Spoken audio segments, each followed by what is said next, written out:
सांप और चींटियां। एक जंगल में एक नाग रहता था। वो रोज चिड़ियों के अंडों, छिपकलियों, चूहों, मेंढकों, खरगोश एवं छोटे छोटे जानवरों को खाता रहता था। इस प्रकार छोटे छोटे जीवों को खाकर दिन भर सुस्त पड़ा रहता। कुछ दिनों में ही वो काफी लंबा और मोटा हो गया। उसका घमंड भी बहुत बढ़ गया। एक दिन नाग ने सोचा, जंगल में सबसे ज्यादा शक्तिशाली हूँ। मैं जंगल का राजा हूँ। अब मुझे अपनी प्रतिष्ठा और आकार के अनुकूल किसी बड़े स्थान पर रहना चाहिए। ये सोचकर उसने अपने रहने के लिए विशाल पेड़ का चुनाव किया। पेड़ के पास चींटियों का एक बिल था। वहाँ ढेर सारे मिट्टी के छोटे छोटे कण जमा थे। नाग ने कहा, ये बवाल मुझे पसंद नहीं। ये गंदगी यहाँ नहीं रहनी चाहिए।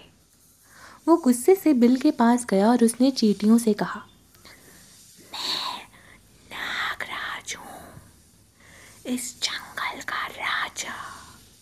मैं आदेश देता हूँ कि जल्द से जल्द इस कूड़े को यहाँ से हटाओ और जल्दी बनो। नागराज को देखकर अन्य जानवर थर थर कांपने लगे, पर नन्ही चींटियों पर उसकी धौंस का कोई असर नहीं पड़ा। अब नाग का गुस्सा बहुत बढ़ गया। उसने अपनी पूंछ से बिल पर कोड़े की तरह जोर से प्रहार किया। इससे चींटियों को बहुत क्रोध आया। क्षण भर में 1000 चींटियां बिल से निकलकर बाहर आ गईं। वे नाग के शरीर पर चढ़कर उसे काटने लगीं। नागराज को लगा जैसे उसके शरीर में एक साथ हजारों कांटे चुभ रहे हों। असंख्य चींटियों से वो घिर गया था। उनसे छुटकारा पाने के लिए वो छटपटाने लगा, मगर इससे कोई फायदा नहीं हुआ। कुछ देर तक वो इसी तरह संघर्ष करता रहा, पर बाद में अत्यधिक पीड़ा से उसकी जान निकल गई। स्थिर जीवी मेघवर्ण को काले सांप और चींटियों की कथा सुनाने के बाद कहता है कि बहुतों का विरोध नहीं करना चाहिए। समूह दुरंजय होता है। फुफकारते हुए सर्पराज को भी चींटियां खा जाती हैं। इसीलिए इस विषय में मुझे जो कुछ कहना है उसे सुनकर वैसा ही करो। मेघवर्ण ने कहा, आप आज्ञा दीजिए। आपकी आज्ञा के सिवाय मैं कुछ न करूँगा। स्थिर जीवी ने कहा, वत्स, साम आदि उपायों को छोड़कर जो मैंने 5वां उपाय ठीक किया है उसे सुनकर मुझे दुश्मन का आदमी जानकर कठोर वचनों से मेरा तिरस्कार करो। शत्रु पक्ष के जासूसों को विश्वास दिलाने के लिए कहीं से लहू लाकर मेरे शरीर में पोत देना। फिर मुझे वृक्ष के नीचे फेंककर ऋष्यमुख पर्वत की तरफ चले जाना। अच्छी तरह बनाई हुई तरकीब से शत्रुओं में विश्वास पैदा करके उन्हें अपनी ओर राजी करके जब तक मैं उनके किले के बीच के भाग को जानकर दिन में अंधे बने उल्लुओं का नाश करूं, तब तक तू परिवार के साथ वहीं रहना। मैंने अपना काम ठीक ठाक जान लिया है। इसके सिवाय हमारे पास दूसरा कोई रास्ता नहीं है। यह कहकर स्थिर जीवी उसके साथ बनावटी कलह करने लगा। इस पर उसके दूसरे सेवक उसकी कलह की बातें सुनकर उसे मारने को तैयार हो गए। इस पर मेघवर्ण ने कहा, अरे तुम सब भाग जाओ। मैं स्वयं ही दुश्मन का साथ देने वाले इस दुरात्मा को दंड दूंगा। यह कहकर वे स्थिर जीवी के ऊपर चढ़ बैठा और चोंच की हल्की चोटों से उसे लहूलुहान करके अपने परिवार के साथ अपने इच्छित स्थान को चला गया। उसी समय शत्रु के भेदिये का काम करती हुई कृकालिका ने उस मंत्री के ऊपर आ पड़े दुख तथा मेघवर्ण के चले जाने का समाचार उल्लुओं के राजा से कहा। तुम्हारा दुश्मन डर कर अपने साथियों के साथ कहीं भाग गया है। यह सुनकर सूर्यास्त के बाद उल्लुओं का राजा भी अपने मंत्रियों और साथियों के साथ कौओं को मारने के लिए निकल पड़ा और बोला, अरे जल्दी करो, जल्दी करो। डरकर भागता हुआ दुश्मन बड़े ही पुण्य से मिलता है।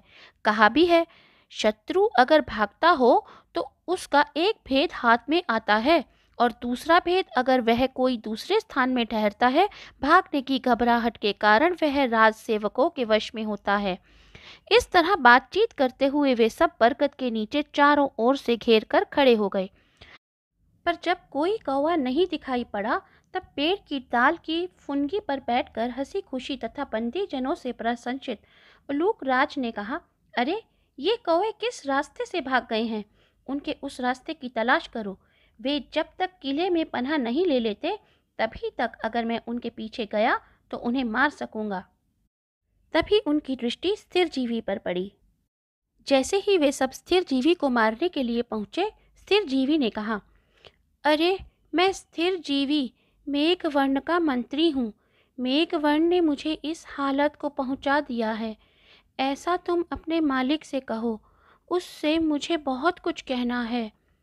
उन सबके कहने पर उलूक राज अचंभे में पड़कर उसी समय उसके पास पहुंचकर बोले, अरे तेरी ऐसी हालत कैसे हुई? स्थिर जीवी ने कहा, देव, मेरी ऐसी हालत का सबब सुनिए। कल वह दुरात्मा मेघवर्ण आपसे मारे गए बहुत से कौवों को देखकर शोक और गुस्से से आप पर धावा करने के लिए चल पड़ा। इस पर मैंने कहा, स्वामी, उनके ऊपर तुम्हें चढ़ाई नहीं करनी चाहिए। वे मजबूत हैं और हम सब कमज़ोर। कहा भी है, ऐश्वर्य चाहने वाले निर्बल को मन से भी बलवान का मुकाबला नहीं करना चाहिए। यह सुनकर मुझे आपका पक्षपाती होने का शक करने लगे और मुझे इस हालत को पहुंचा दिया है। इसीलिए मैं आपकी शरण आया हूँ। बहुत कुछ कहने से क्या फ़ायदा? जब मैं चलने लायक हो जाऊंगा तो मैं आपको उसकी जगह ले जाकर सब कौवों को मरवा डालूंगा। अरिमर्दन ने यह सुनकर पुश्तैनी मंत्रियों के साथ सलाह की। उसके 5 मंत्री थे, रक्ताक्ष, कुराक्ष, दीप्ताक्ष, वक्रनाश और प्रकारकर्ण। शुरू में उसने रक्ताक्ष से पूछा, भद्र, यह शत्रु का मंत्री हमारे हाथ आ गया है, अब हमें क्या करना चाहिए? रक्ताक्ष ने कहा, इसमें सोचने की क्या बात है? बिना सोचे इसे मार देना चाहिए, क्योंकि छोटे दुश्मन को भी उसके बलवान होने के पहले मार डालना चाहिए। बाद में पौरुष और बल मिलने पर वह दुरंजय हो जाता है, क्योंकि आई लक्ष्मी छोड़ने वाले को श्राप देती है। कहा भी है, मौका ढूंढने वाले आदमी के पास मौका एक बार आता है। मौके का फ़ायदा उठाने वाला अगर उस समय काम ना करे तो फिर वैसा मौका नहीं मिलता। ऐसा सुना गया है, जलती चिता और मरे टूटे फन को देख पहले टूटी और बाद में जोड़ी प्रीति स्नेह से नहीं बढ़ती। अरिमर्दन ने पूछा, यह कैसे? रक्ताक्ष तब उसे ब्राह्मण और सांप की कथा सुनाता है। तो दोस्तों, ब्राह्मण और सांप की कथा हम आपके लिए जल्द ही लेकर आएंगे। आपको आज की कहानी कैसी लगी हमें कमेंट सेक्शन में अवश्य बताएं, और अगर आपको यह पॉडकास्ट अच्छा लगा हो तो वीडियो को लाइक ज़रूर करें और शेयर भी करें।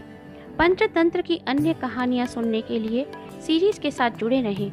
मिलते हैं अगली कहानी में। धन्यवाद।